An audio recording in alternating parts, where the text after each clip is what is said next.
Eh bien, bonjour à tous. Alors, je n'ai pas l'impression qu'il y ait du monde déjà de connecté. Bienvenue sur le webinaire du financement participatif pour le projet de la Garenne de la Moutière. Nous allons procéder à une petite présentation via un PowerPoint. Nous allons attendre quelques minutes, voir si des gens sont arrivés. Pour l'instant, je ne vois personne. Il me semble qu'il y a quelques participants déjà, ils sont une douzaine, Valérie. Ah, alors dites-nous si vous êtes là, vous avez un petit chat sur la droite, faites-nous un petit coucou pour vérifier que vous êtes là et que vous m'entendez surtout. Bon, on n'a pas de petite... Ah, si, Jérôme est en train d'écrire. Nous entendons, c'est parfait. Alors, je suis Valérie, je suis chargée des relations investisseurs et nous allons prendre à peu près 3/4 d'heure pour vous présenter le projet de la Garenne de la Moutière. Voilà, donc là, le principe, pour ceux qui ne nous connaissent pas, c'est une visioconférence où nous ne vous entendons pas. En revanche, nous allons pouvoir lire vos questions. Vous avez un chat sur la droite de votre écran pour poser vos questions. Donc, n'hésitez pas à nous solliciter pendant la présentation. On verra si on peut y répondre. Si le sujet est en lien avec ce que nous présentons, nous y répondrons sur l'instant. Sinon, nous en parlerons à la fin de la présentation où on aura un temps de réponse dédié justement à ces échanges. Voilà. Donc, on va commencer. On va peut-être attendre 1 ou 2 minutes. Bon, je vais vous mettre l'ordre du jour. Alors, nous avons déjà des questions. Bonjour, on ne trouve pas l'accès au chat. Ah, mais visiblement si, puisque vous nous avez posé des questions, c'est comme ça qu'il faut faire. Est-ce que c'est bon pour vous? Vous pouvez nous répondre, hein? Oui. Alors, c'est pareil, je profite du coup de cette attente parce que vous verrez, quand vous posez des questions, il y a la possibilité de voter pour ces questions. Hein. Vous votez sur la question, ça fait remonter les questions. Au fur et à mesure, les questions les plus pertinentes seront du coup tout en haut et ça nous permettra d'avoir un peu plus de visibilité pour répondre sur les questions. On croyait que c'était que pour poser des questions. Oui, bah c'est ça, c'est pour poser des questions. Alors, l'ordre du jour de cette présentation, donc on va avoir une petite présentation de Boralex, qui est Boralex et qui est Soleil du Midi, les deux sociétés qui portent le projet. Pourquoi cette collecte? Une présentation également d'Enerfip, mieux comprendre la collecte, le process d'inscription et de souscription pour investir sur le projet et donc le temps des questions-réponses comme je vous l'indiquais. Je vous propose d'attendre 1 minute, le temps de démarrer. Je ne vois pas. Mathieu, est-ce que tu vois le nombre de participants? Parce que moi, je ne le vois pas. Oui, il y a 13 personnes actuellement connectées. 13 personnes de connectées. Alors, je vous propose qu'on démarre, puisque 13 personnes sont là. Et donc, 13 personnes avec nous, sinon il y a 9 personnes en dehors de nous. Allez, c'est parti. Alors, les intervenants sur cette présentation, donc l'équipe Enerfip avec Mathieu Carbonel qui est là, Mathieu, chef de projet sur le projet de la Garenne de la Moutière, et moi-même qui suis en charge des relations avec les investisseurs. Donc, vous aurez sans doute affaire à moi si vous souhaitez investir ou si vous vous inscrivez sur le projet. Samy Sabar de Boralex, qui est le chef de projet. Bonjour Samy.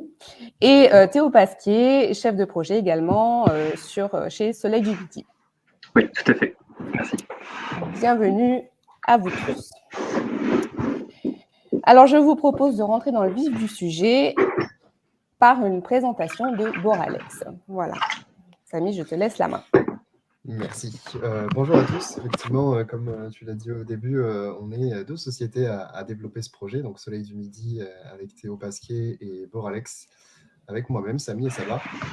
Donc, Boralex, pour vous présenter rapidement L'entreprise, c'est une entreprise d'origine canadienne initialement, et ça fait 20 ans qu'elle est implantée en France, 20 ans pendant lesquels elle a travaillé dans le développement de projets d'énergie renouvelable, donc des projets éoliens et solaires majoritairement en France. La partie hydraulique concerne notamment la partie plutôt nord-américaine, canadienne. Et donc, la particularité de Boralex, c'est qu'au sein de la société, on maîtrise les projets de A à Z, c'est-à-dire de la partie développement jusqu'à la partie démantèlement. C'est ce que vous voyez à gauche de la slide. Donc, la partie développement, c'est ce qu'on est en train de faire actuellement, du coup, sur le projet de la Garenne de la Moutière, sur les communes de Blomard et Saint-Bonnet-de-Four, où il y a toutes les études techniques, environnementales, paysagères, etc., qui sont mises en place et qu'il faut coordonner pour essayer de construire le projet éolien le plus cohérent possible avec le territoire.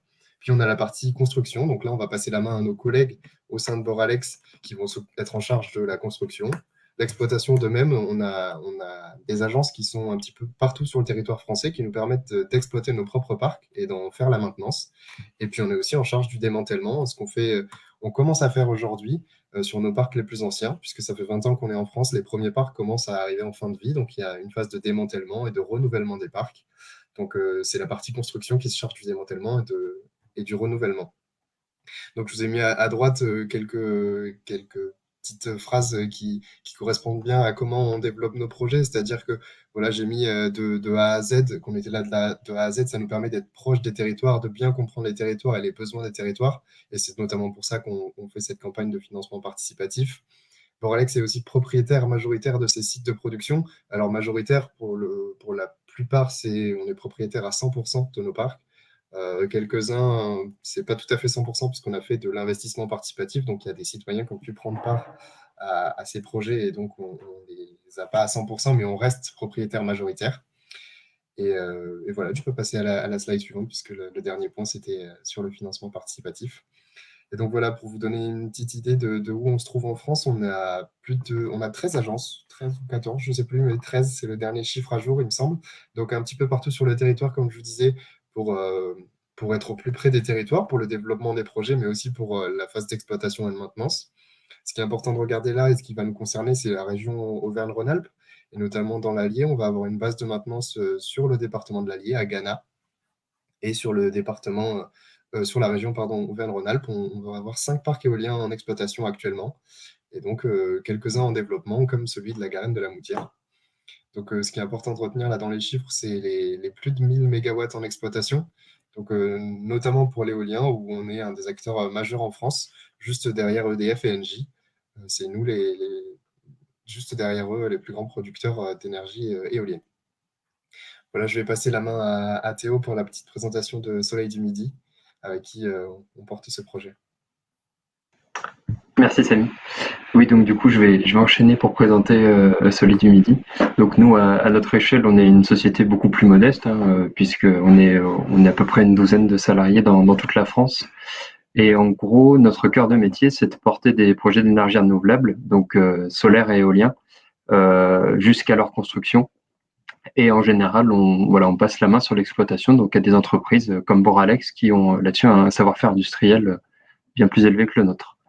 À notre échelle, on est également donc un petit producteur d'électricité puisqu'on a donc 1 mégawatt de parcs solaires qui produisent dans le sud de la France. Et surtout, l'approche qu'on a voulu avoir avec Boralex, c'était l'idée de dire, on associe un acteur industriel qui est donc Boralex et qui a la connaissance de ces projets avec un acteur plus petit qui est Soleil du Midi, où nous, on va plutôt se démarquer avec des approches un peu innovantes de comment est-ce qu'on fait un projet d'énergie renouvelable. Parce que l'idée, c'est d'avoir justement un peu dans la même veine qu'Enerfip, toujours cette approche plus citoyenne, où les gens redeviennent, entre guillemets, propriétaires des moyens de production d'énergie. Et donc, par exemple, on a fait une première dont on est assez fier, donc qui n'est pas forcément très simple, mais qui était le premier parc solaire 100% citoyen de France dans l'Aude, c'est-à-dire qu'il est entièrement détenu par des particuliers. Donc voilà, c'est un petit parc de 250 kW, mais c'est déjà une première étape pour ce genre de choses. Donc je vous ai également mis d'autres exemples. Voilà, on a développé un parc éolien en co-développement direct avec une mairie dans l'Aveyron, parce que, encore une fois, elle souhaitait rester propriétaire et maître du développement de l'éolien sur son territoire. Et Voilà, c'est un peu le sens de notre association avec Boralex. Et étant donné que nous sommes présents dans le département depuis plusieurs années, on souhaitait que, avec Boralex, on avait des projets assez proches les uns des autres. On s'est dit que, étant donné qu'on était sur les mêmes éthiques de développement, on souhaitait s'associer au maximum pour travailler de façon assez cohérente dans un contexte géographique assez limité. Voilà. Ok, très bien. Merci pour ces présentations. Et on va du coup aborder directement le sujet qui nous concerne, hein, c'est la collecte. Pourquoi cette collecte, la collecte Garenne de la Moutière? Mathieu, peut-être. Oui. Cette collecte, c'est la mise en service. Enfin, l'objectif, c'est la mise en service à terme d'un parc éolien, donc le parc de la Garenne de la Moutière, qui sera constitué donc de 4 éoliennes, 3 qui seront localisées sur la commune de Blomard et une sur la commune de Saint-Bonnet-de-Four et la commune de Commentry-Montmarault. Néris Communauté, pardon si j'écorche les noms. C'est un projet donc, qui est développé en collaboration avec les élus et les habitants du territoire, ouais, et qui sera donc construit et exploité par la société Boralex. Ce financement participatif, comme je viens de répondre à la question de Juliette Bassé, oui, c'est un financement qui est fait pour les dernières études du projet éolien, donc le MAD mesure qui fait tous les relevés, les études d'impact, tout ça. Et à ce stade, donc le projet est donc en développement, le MAD mesure est installé. Donc on est à l'étape de la finalisation des études environnementales, paysagères et donc acoustiques. Oui. Voilà. Voilà, et du coup, on a un petit point justement. Je pense, Théo, tu vas reprendre cette slide. Oui, tout à fait. C'était pour aller peut-être un petit peu plus loin techniquement sur le projet. Donc, je me permets de rebondir un peu sur les questions comme le disait Mathieu. Donc voilà, il faut bien voir qu'à ce stade, en effet, les études sont bouclées. Donc, c'est-à-dire qu'on a un état des lieux de l'ensemble du territoire. On sait comment on peut implanter un projet éolien et comment on ne peut pas l'implanter. Et donc, on sait désormais comment sera dimensionné le parc. Vous avez vu une implantation juste avant. Et donc, on serait sur 4 éoliennes de 200 mètres maximum en bout de pale, avec des puissances entre 4 et 5 mégawatts. Donc, pour ceux qui sont de la région, qui connaissent par exemple le parc de Boralex à Quinssaines, chaque éolienne de Quinssaines fait 2 mégawatts, donc 2 fois moins qu'une éolienne qui serait potentiellement installée à la Garenne de la Moutière. Et donc, d'après les relevés justement du même mesure, on a pu estimer la production électrique annuelle à environ 42 millions de kilowattheures. Donc, pour vous donner une idée, c'est environ la consommation de 18 000 personnes chaque année, si on prend la consommation moyenne indiquée en 2020 par RTE. D'accord. Très bien, merci pour ces précisions, Théo.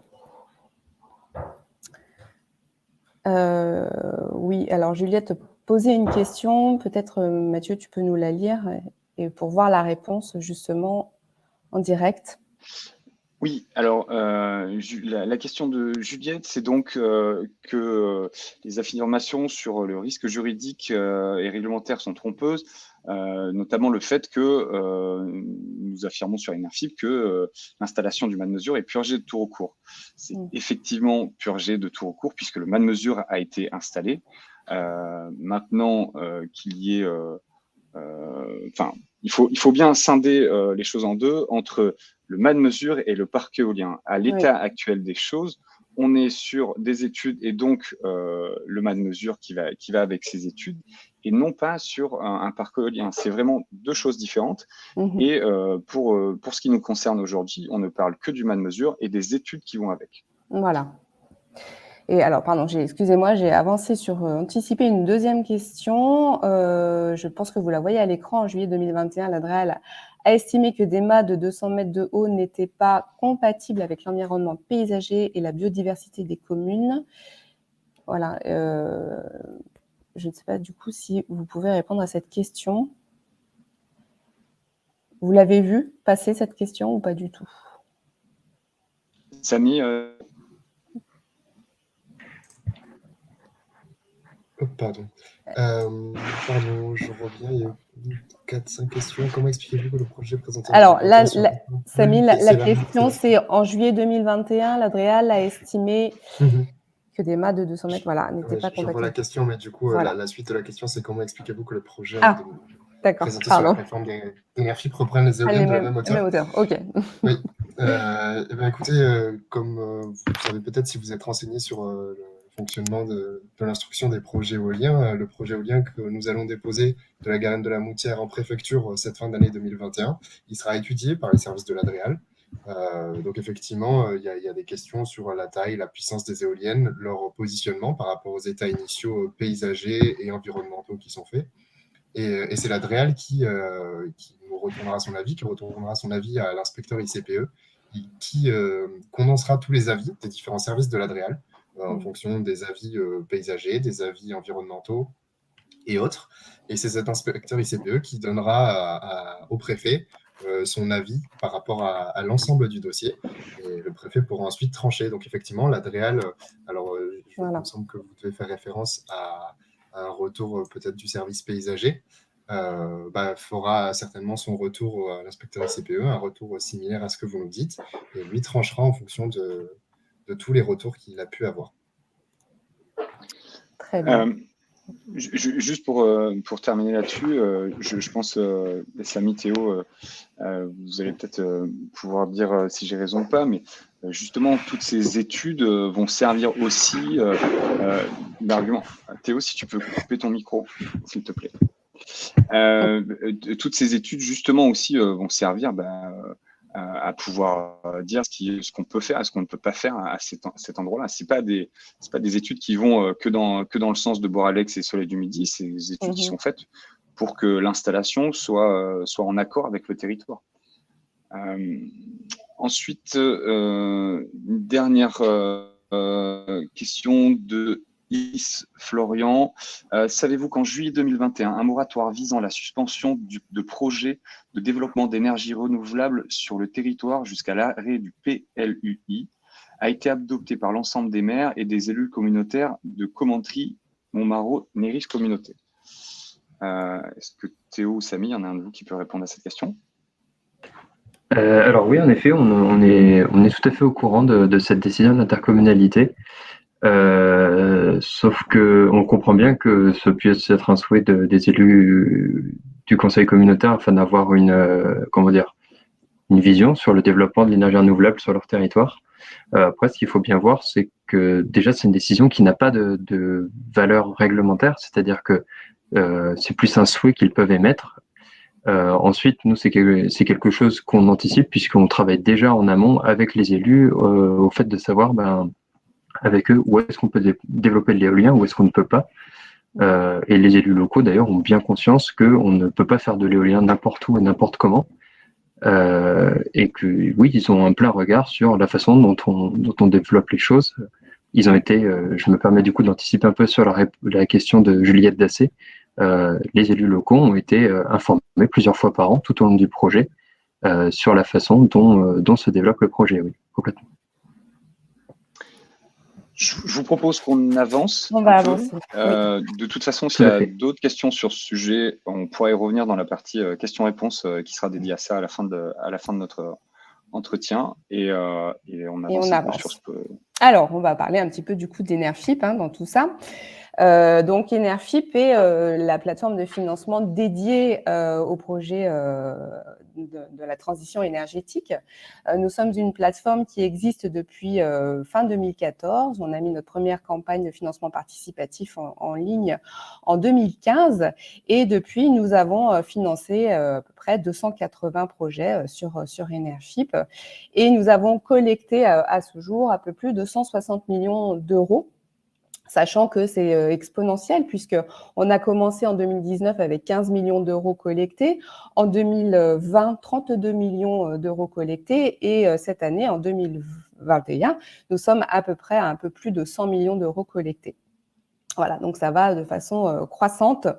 Voilà, tout simplement parce qu'il y a de plus en plus de besoins dans ce secteur et aussi les gens ont de plus en plus d'appétence pour investir dans des projets qui ont du sens et ils flèchent leur épargne dans des projets qui sont proches de chez eux. Nous avons une communauté de membres de 31 000 inscrits à ce jour sur la plateforme. Ça fait à peu près 600 à 800 nouvelles inscriptions par mois. On est très fiers de ça et nous avons une équipe de 22 collaborateurs, Enerfip étant basé à Montpellier. Nous avons un agrément par l'autorité des marchés financiers. C'est ce qui prouve de notre sérieux, si vous voulez, puisque nous ne faisons pas ce que nous voulons. Quand vous vous inscrivez sur la plateforme, vous avez un questionnaire qui encadre un petit peu le profil de votre profil investisseur pour qu'on puisse vous conseiller d'investir ou pas dans certains projets que nous mettons en ligne. Alors, vous voyez les logos Crédit Agricole, Caisse d'Épargne, Banque Populaire, ce sont les banques qui sont au capital d'Enerfip, mais il faut savoir que les fondateurs d'Enerfip sont majoritaires toujours au capital d'Enerfip. Alors, notre vision et notre identité, c'est vraiment, nous avons à cœur de permettre à tous, à tout à chacun, de devenir acteur de la transition énergétique.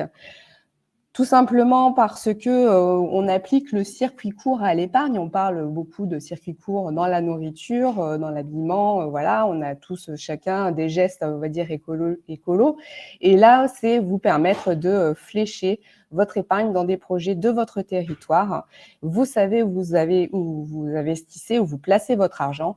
Et ce sont la plupart du temps des projets avec des taux attractifs et des maturités plutôt intéressantes puisqu'elles sont globalement entre 2 et 5 ans. Voilà, le soleil, le vent, ça appartient à tout le monde. Donc, ça vous permet aussi à vous de vous approprier ces biens communs et on donne aussi la plupart du temps la primeur d'investissement au projet par des zones, on appelle ça des phasages, par des zones géographiques, par des phases réservées d'abord aux gens du territoire et après on ouvre de façon plus large au fur et à mesure. Voilà, et on a à cœur aussi de faire de la pédagogie, justement, comme vous pouvez le voir à travers de cette conférence, de cette visioconférence, pour expliquer à tous les projets, le financement, les projets, mais on est là pour faire grandir tout le monde, pour connaître un petit peu, mieux comprendre les énergies renouvelables et comment être un peu plus sensible sur les possibilités d'investissement dédié dans la transition énergétique. Valérie, je me permets juste de répondre à Juliette. Il y aura une partie qui concerne le financement du projet et les garanties, donc on répondra à la question de Juliette quand on arrivera à ce moment-là. Absolument. Allez, nous rentrons dans le vif du sujet avec la collecte en elle-même. Donc, vous avez vu qui étaient les porteurs de projet, Boralex et Soleil du Midi. Chaque collecte a des modalités d'investissement. Pour celle-ci, nous avons un objectif d'investissement total de 100 000 euros qui, à partir du moment où on aura atteint les 100 000 euros collectés, la collecte sera validée. Et il est possible également de sursouscrire jusqu'à 150 000 euros puisque la société Boralex et Soleil du Midi a souhaité offrir la possibilité de souscrire jusqu'à 150 000 euros.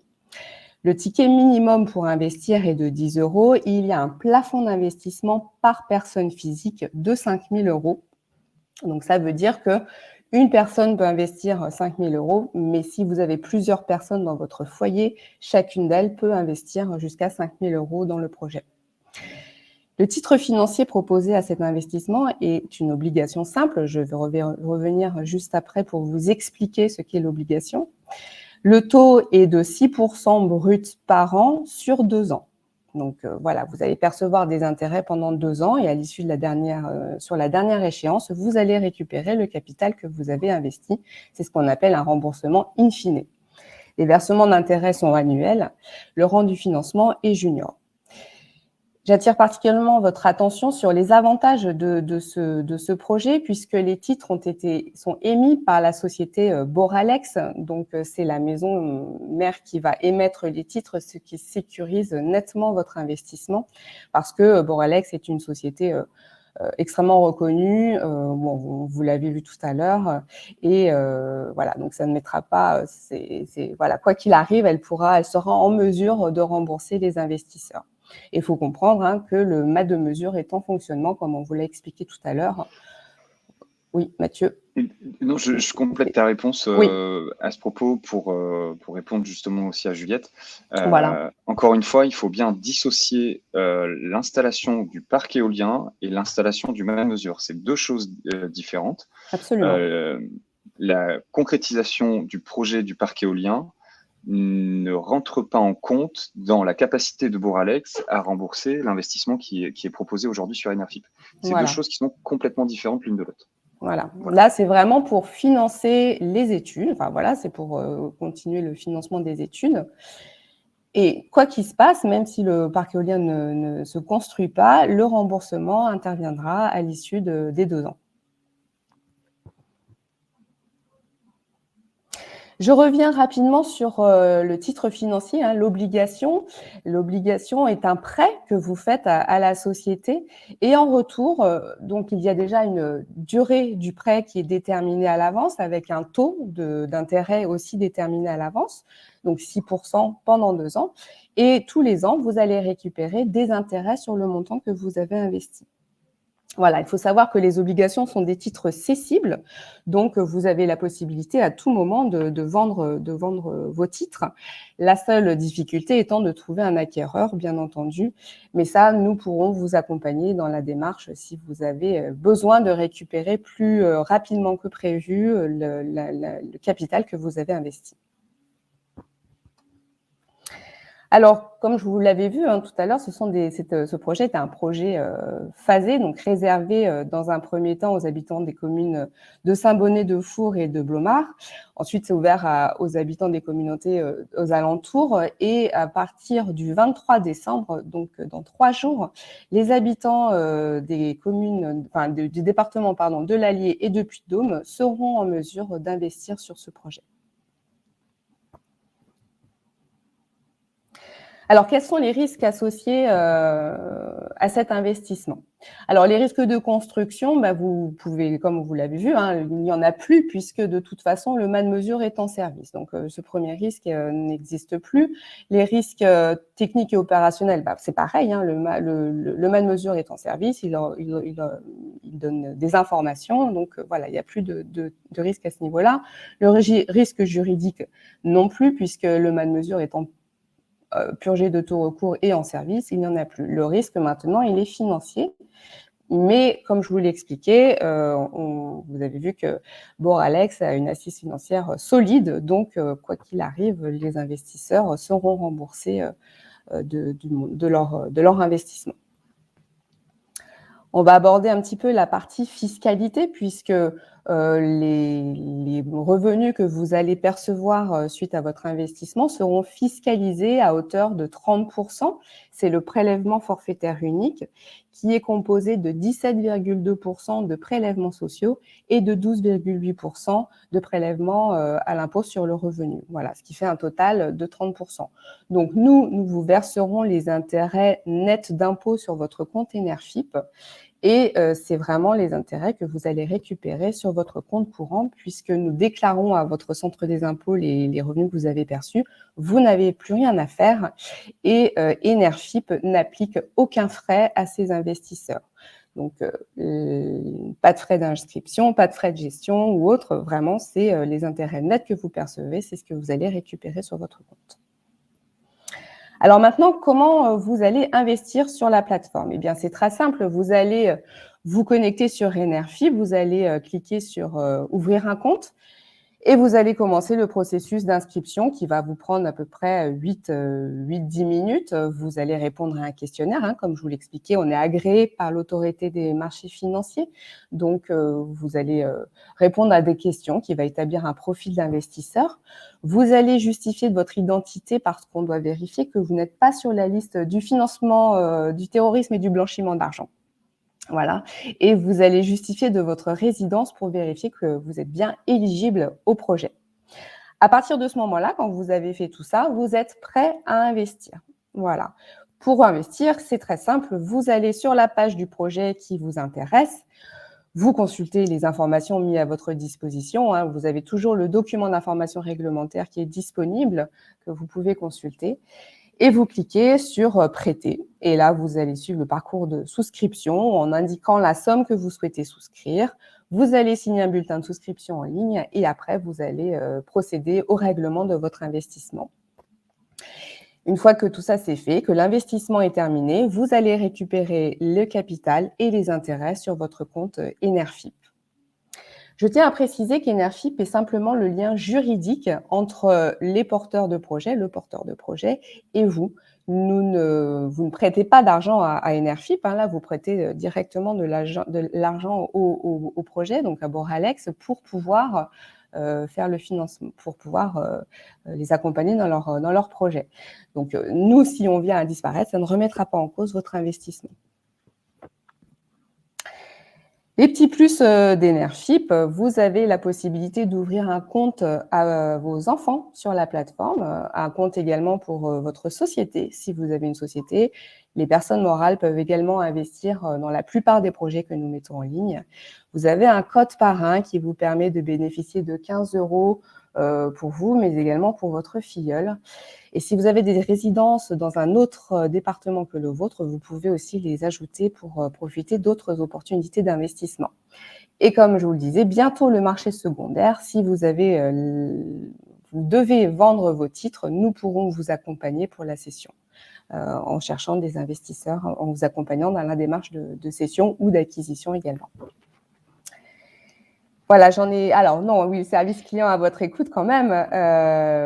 Pauline, Maëva et moi-même sommes à votre écoute tous les jours de 8h30 à 18h30 au 04 119 34 111 ou bien par mail à serviceclient@enerfip.fr. Nous sommes réactifs, vous n'hésitez pas à nous solliciter.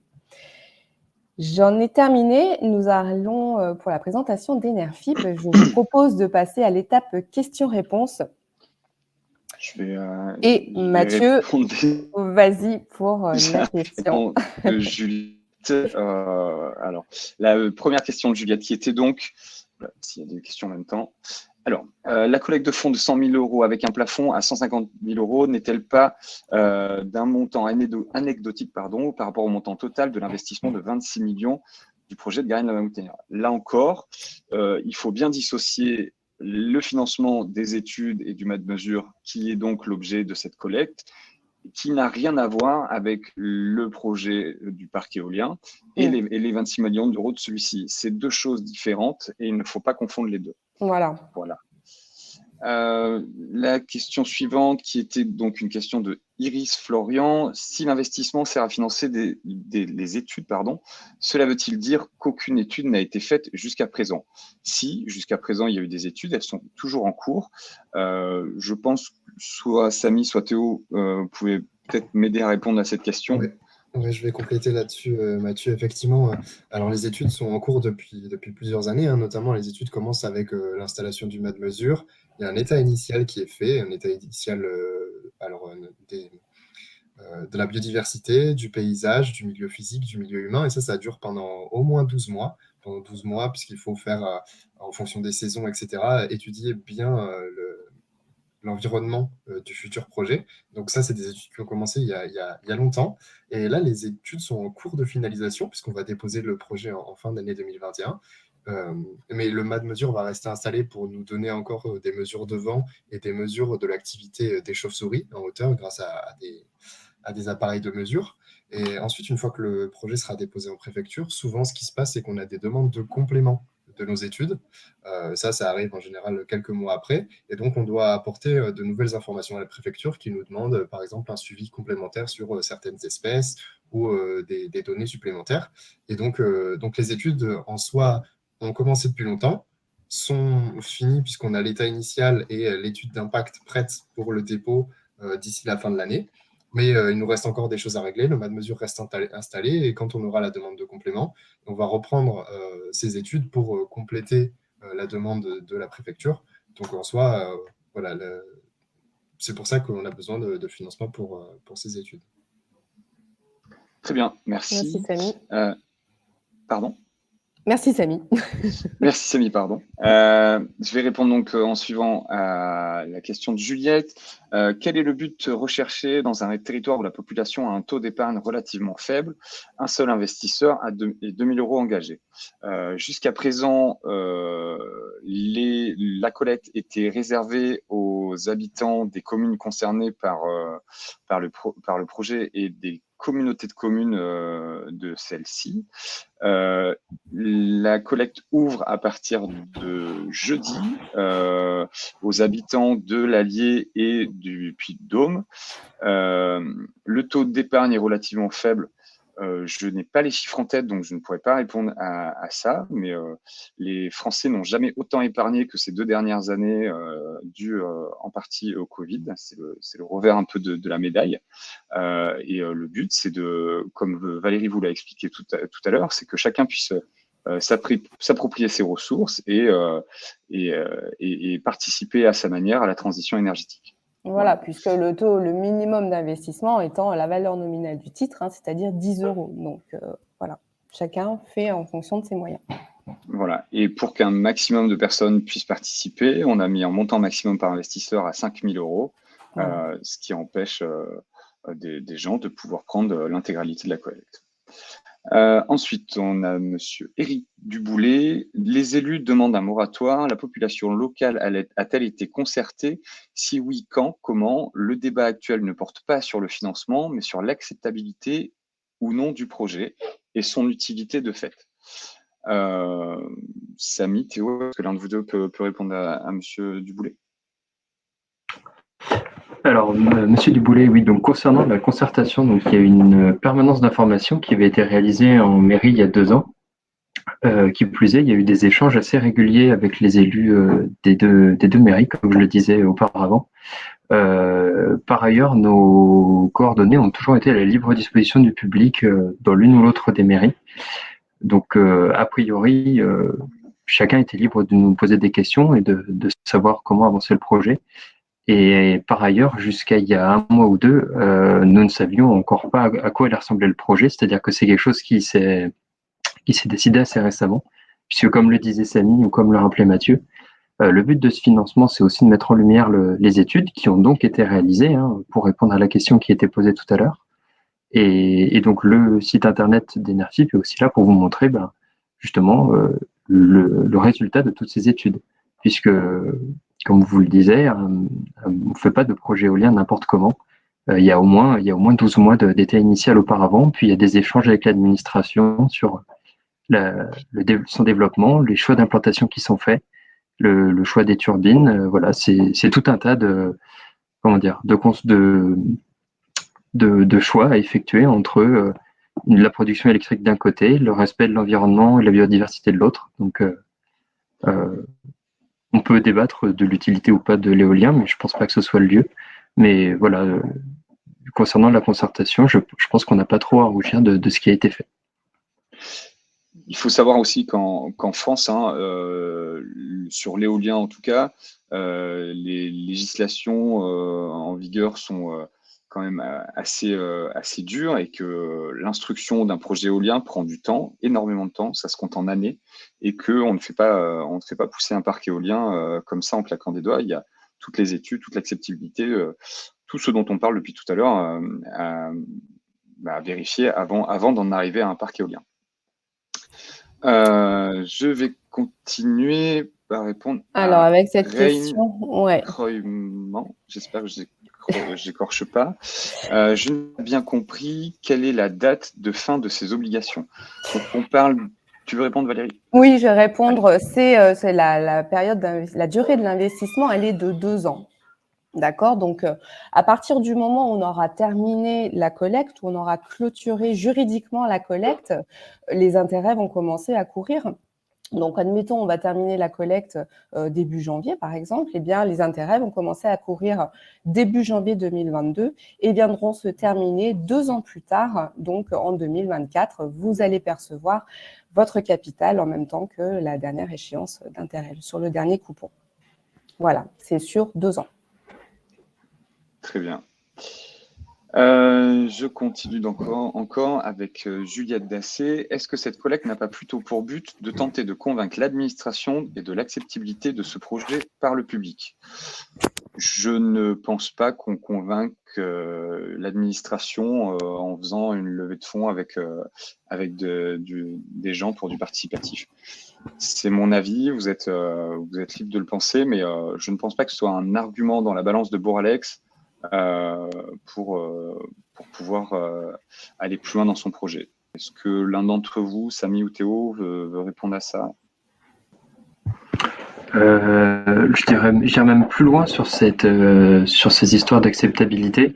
Non, enfin, je pense que quoi qu'il en soit, l'immense majorité des gens qui soit n'en ont pas entendu parler, soit ne s'y intéressent pas, ça ne changera pas leur avis sur la question. Enfin voilà, c'est un projet qui a lieu, comme beaucoup d'autres ont lieu. En revanche, ce qui nous intéresse dans le fait de proposer un financement participatif, c'est déjà de proposer des retombées économiques locales, mais c'est aussi et surtout dans un deuxième temps de voir si des gens seraient prêts à nous suivre, si jamais le projet vient être accepté, au moment où il faudra le financer pour la construction. Est-ce que des gens seraient intéressés pour devenir copropriétaires avec Boralex de ce futur parc? Et qui plus est, surtout si c'est des gens qui habitent à côté, des riverains, c'est d'autant plus intéressant parce que ça rejoint complètement ce dont on parlait tout à l'heure des circuits courts, de l'énergie, où finalement on se réapproprie les modes de production d'électricité proches de chez soi. Absolument. De quelle retombée économique locale parlez-vous? Alors, avant, il y avait deux autres questions qui étaient donc comment avez-vous quantifié l'acceptabilité du projet par les riverains et futurs voisins du parc éolien? Moi, personnellement, je ne peux pas répondre à cette question. Je ne sais pas si c'est quantifiable. Théo? Alors, je vais essayer de répondre. Je vous avoue que à quantifier, c'est quelque chose de très compliqué. On peut faire des sondages, mais ça engage que ceux qui y répondent. On envisage de faire du porte-à-porte avec Boralex également justement pour connaître l'avis des gens sur l'opportunité d'un futur parc éolien. Mais à l'heure actuelle, non, c'est pas du tout quantifié. On n'a pas de chiffres précis sur le sujet. Très bien. On peut dire que la question suivante rejoint un peu celle à laquelle tu viens de répondre, Théo, donc on va passer à la suite. Concrètement, de quelle retombée économique locale parlez-vous? Alors, j'ai essayé de m'aventurer à une réponse, mais il faut savoir qu'au niveau de l'État, il y a de moins en moins de retombées économiques pour les petites communes. Et le déploiement de ce type de parc permet tout de même d'engranger des recettes pour les communes concernées. Je n'ai pas de chiffres exacts en tête, mais c'est aussi un intérêt pour les communes concernées que d'avoir ce type de parc. Nous avons fait du porte-à-porte pour faire signer une pétition. Très bien, je ne peux pas répondre à cette question. Pardon, je voulais pas cliquer, excuse-moi. Il y a eu un couac. Vous avez fait toutes les études techniques, soit, mais une réunion publique serait un minimum. Alors, une réunion publique, on devait en faire une lundi dernier. Ça aurait pu être aussi l'endroit pour venir échanger avec nous. On aurait été les 4 personnes que vous avez ce soir en présence. Malheureusement, la crise sanitaire nous a contraints à annuler le déplacement. Ce n'est pas de notre fait et nous en sommes désolés. Voilà. Anthony Kuok, bonjour. Cette collecte pour la phase de développement est bienvenue et permet d'impliquer la population locale avec la priorité des dates d'investissement. Est-ce que vous envisagez de proposer la même chose pour la phase de construction? C'est peut-être un peu prématuré.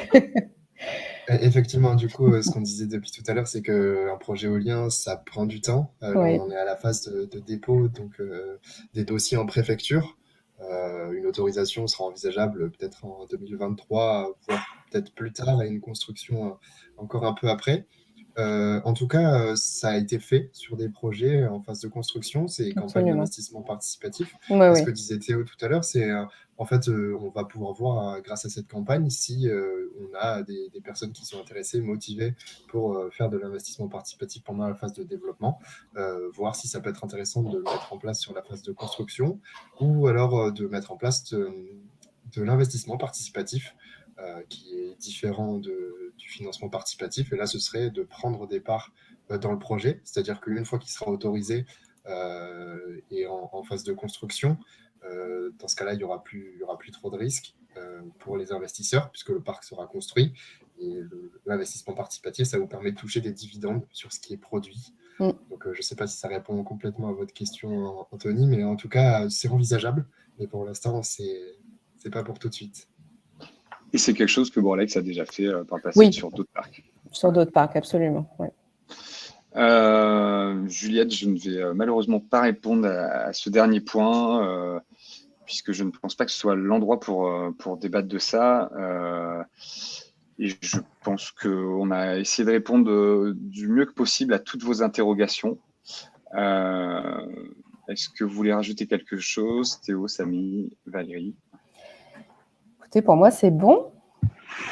Oui, si je voulais juste rajouter une dernière chose, c'est voilà, si jamais il y a des questions sur le projet ou le financement, encore une fois, on est complètement disponible pour y répondre. Donc il faut pas hésiter, c'est notre métier.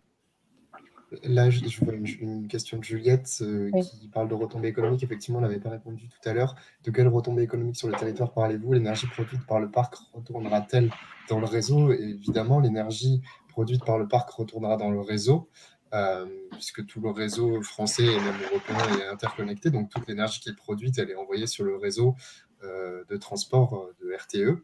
Les retombées économiques sur le territoire, elles sont de plusieurs types. Il y a d'abord les retombées fiscales, que vont toucher la communauté de communes et le département. Il y a aussi des retombées économiques puisqu'on va devoir emprunter les accès communaux pour la phase de construction et la phase d'exploitation, ce qui va donner lieu au versement d'un loyer annuel à la commune qui pourra l'utiliser et qui l'utilise sur plein de nos projets pour refaire la voirie, pour l'amélioration de plein de choses au sein de la commune. Donc ça, c'est les retombées économiques directes. Et puis, il y a des retombées économiques indirectes. On propose aussi, avec des partenaires, de revendre de l'électricité verte via des réductions avec ce partenaire pour que les habitants du territoire, les riverains, aient des réductions d'électricité en passant par ce partenaire. Donc voilà, il y a des retombées directes, des retombées indirectes. Nous, on continue d'être au plus proche des communes, notamment, par exemple, j'ai l'exemple de la commune de Quinssaines, dans l'Allier, de laquelle on est très proche, sur laquelle on a nos parcs éoliens et avec laquelle on met beaucoup de choses en place. On accompagne les associations, donc ça, c'est des retombées indirectes. On accompagne l'école. On a mis en place avec eux un parcours pédagogique, une boucle de randonnée de 4 km autour du parc éolien. Donc voilà, il y a des retombées directes et des retombées indirectes sur le territoire pour tout le monde. En tout cas, on essaye d'en faire pour tout le monde et le financement participatif, ça permet de faire des retombées aux personnes qui le souhaitent. Économique, absolument. Ouais. Très bien, eh bien, je crois qu'on n'a plus de questions. Une petite dernière peut-être, je ne sais pas. Ah. Ce n'est pas une question. Non, ce n'est pas une question. Ok, eh bien écoutez, vous semblez craindre les avis des habitants, faites une enquête, je suppose que ça fait partie de vos études. Il y a une enquête publique, il me semble. Il y a une enquête publique de toute façon. Sera mise en place par la préfecture, ça fait partie du chemin de l'instruction. Toutes les personnes qui habitent dans les communes à 6 km des éoliennes seront interrogées, pourront donner leur avis au préfet directement. Voilà.